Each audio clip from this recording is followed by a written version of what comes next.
مولاي صل وسلم دائما ابدا على حبيبك خير الخلق كلهم. باب ذکر العلم والفتيا في المسجد. مسجد میں علمی مذاکرہ کرنا اور فتویٰ دینا جائز ہے۔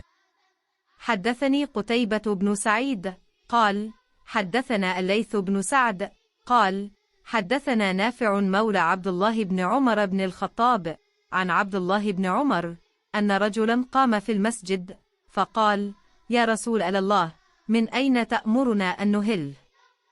فقال رسول الله صلى الله عليه وسلم: يهل أهل المدينة من ذي الحليفة، ويهل أهل الشأم من الجحفة، ويهل أهل نجد من قرن.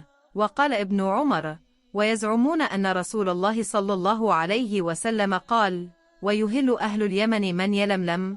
وكان ابن عمر يقول: لم أفقه هذه من رسول الله صلى الله عليه وسلم.